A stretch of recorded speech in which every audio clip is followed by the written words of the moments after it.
సరే ద్రోహం జరిగింది, ఇబ్బంది జరిగింది, 71లో నష్టం జరిగింది అని తెలంగాణ సమాజం ఊరుకోలేదు. 30 ఏళ్ల పాటు కుత కుత ఉడుకుతూనే ఉన్నది. తెలంగాణలోని బుద్ధిజీవులు, జయశంకర్ గారు లాంటి పెద్ద మనుషులు, విద్యాసాగర్ రావు గారు లాంటి మరి ఇంజనీర్లు ఎప్పటికప్పుడు తెలంగాణ జాతిని జాగృతం చేసే ప్రయత్నం చేస్తూనే ఉన్నారు. 30 ఏళ్లుగా వాళ్ళు దీపాన్ని ఆరిపోకుండా చిదిమిపోకుండా అట్లే పట్టుకొని ఉన్నారు. కానీ కలిసొచ్చే కాలానికి నడిసొచ్చే కొడుకు వస్తాడన్నట్టు 2001లో కేసీఆర్ గారు నడిచి వచ్చిండు. మరి ఆ రోజు గులాబీ జెండా ఎగరవేసి తిరిగి మలి దశ తెలంగాణ ఉద్యమానికి శ్రీకారం చుట్టిండ్రు. మరి 1000 మైళ్ళ ప్రయాణమైన తొలి అడుగుతోనే ప్రారంభమవుతుంది.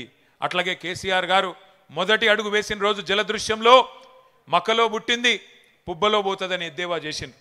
ఎన్నో హేళనలు, ఎన్నో అవమానాలు, 1000 దాడులు, 1,00,000 కుట్రలు, ఎదురు దెబ్బలు, ఒడి దుడుకులు.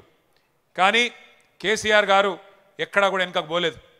చాలామంది కోరుకున్నారు మనం ఆరిపోవాలి, మన దీపం ఆరిపోవాలని.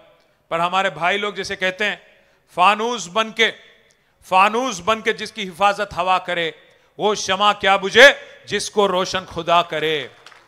దేవుడు ఆశీర్వాదం, ప్రజల ధైర్యంతో కేసీఆర్ గారు పట్టు వదలకుండా, విశ్వాసం కోల్పోకుండా, కమిట్మెంట్తో, కన్విక్షన్తో ముందుకు నడుస్తూ పోయినారు. ఉద్యమ బాటను వీడితే రాళ్లతో కొట్టి చంపండి నన్ను అనే అధికారం ఇచ్చిన నాయకుడు, అనే నినాదం ఇచ్చిన నాయకుడు భారతదేశ చరిత్రలో కేసీఆర్ తప్ప ఎవరు లేరు. ఆంధ్రప్రదేశ్ నుంచి పోతున్నా తిరిగి తెలంగాణలోనే కాలు పెడతా అనే దమ్మున్న నాయకుడు ఒక్క కేసీఆర్ తప్ప భారతదేశంలో ఎవరు మనకు కనబడలేదు. విశ్వాసానికి విశ్వరూపం కేసీఆర్. అందుకే ప్రజల్లో విశ్వాసం సన్నగిల్లవద్దని చెప్పి ఆనాడు ఎదురు దెబ్బలు తగిలినప్పుడు కేసీఆర్ గారు ఒక పాట స్వయంగా రాసిండు. ఏమని రాసిండు? పాట రాయడమే కాదు, రచించడమే కాదు, పాడించి మనకు అందజేసిండు. సిపాయిల తిరుగుబాటు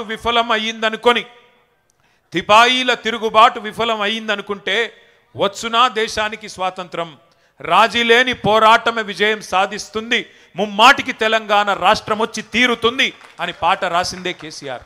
అట్లా తన రచనతో, తన గలంతో, తన కలంతో ఉద్యమానికి ఊపిరిలూది తాను విశ్వాసంతో ఉంటే సరిపోదు, ప్రజలు కూడా నమ్మకం కోల్పోవద్దని చెప్పి విశ్వాసాన్ని నిరంతరం నూరిపోసింది కేసీఆర్ నాయకత్వం.